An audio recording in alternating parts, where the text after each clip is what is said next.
Fairfield, Chester, York, north and west of here, and it was very different from the Charleston people. And it was inhabited mostly by Scots Irish people after the Revolutionary War and stuff. Anyhow, Logan talked immensely about buffalo, elk, wolves, deer, all the animals inhabited and what this country looked like. This country was not wall-to-wall pine trees. It was mostly, partially, an open prairie.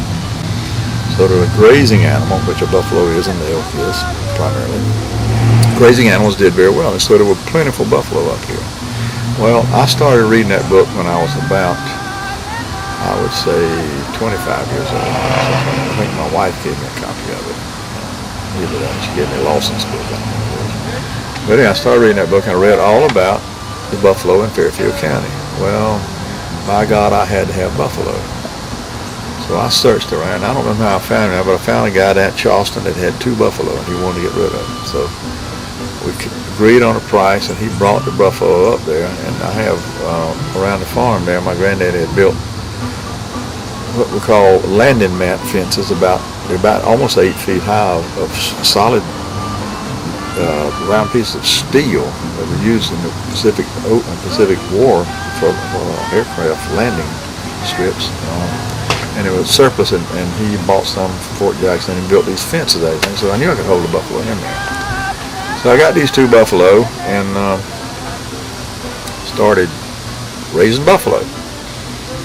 And it was a bit of a challenge at first. In fact, it was always a bit of a challenge, but I had to learn about them a little bit. And they turned out to be very nice animals. They're very easygoing animals if you're easygoing with them. And we were getting along fine, and finding that something killed my female. She died after some illness. So I went and bought 3 or 4 more from there in North Carolina. Well, anyhow, after about 7 or 8 years, I had 15 buffalo. Counting the little ones that were coming along, I had 15 buffalo.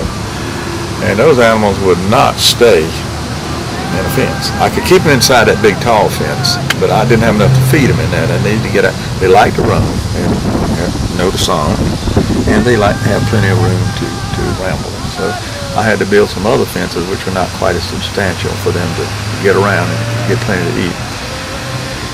And if they just took a notion, they'd just jump them or walk through them, whatever the occasion might be. A buffalo would jump a fence, what we call a cow fence. A buffalo just cleared it. And they'd go around, and there was about 2,000 acres of national forest right behind my house.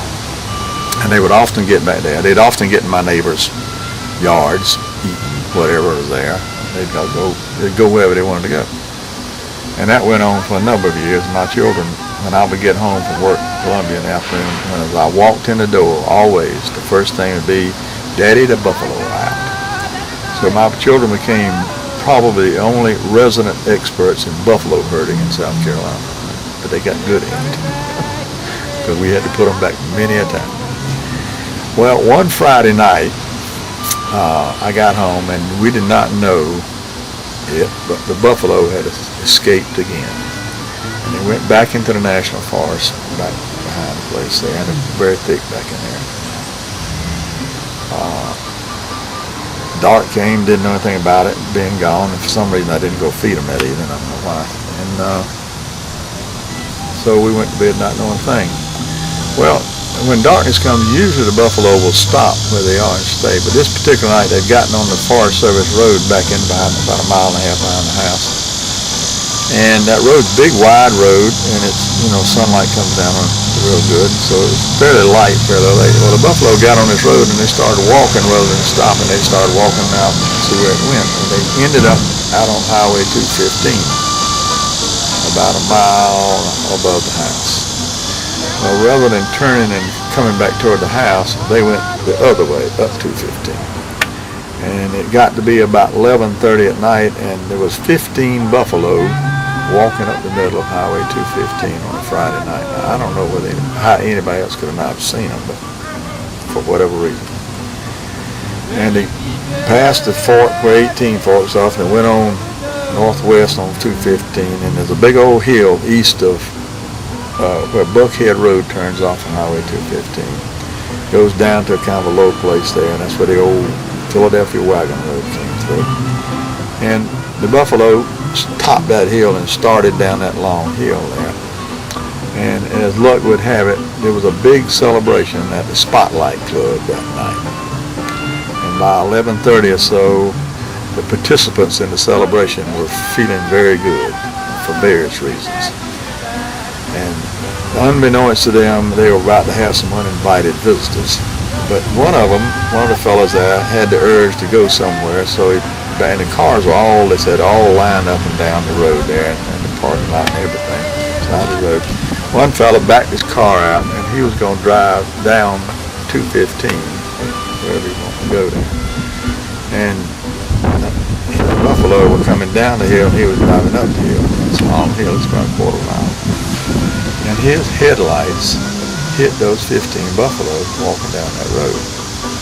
And the dark, buffalo has black horns, jet black horns.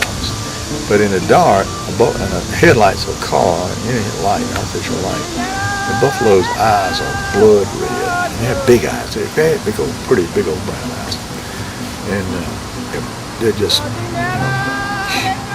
hideous looking monsters to somebody. Of course, most of these people had never seen a buffalo in their life. Well, that fellow's headlights hit them buffalo. And it said he never even took the car out of gear. He never did anything but jump out of the car and stood up and said, "Oh my God, the devil done come to get us." Having a bit of guilt about their present condition and what they were doing, and the whole crowd then spotted the headlights of the car aimed at 15 buffalo coming down that road with black horns and red eyes, and it infected them immediately. And within about 10 seconds, there was not a soul to be seen at the Spotlight Club that night. And that's a true story told me by people who were there many years later. I didn't know it. The buffalo somehow made it back.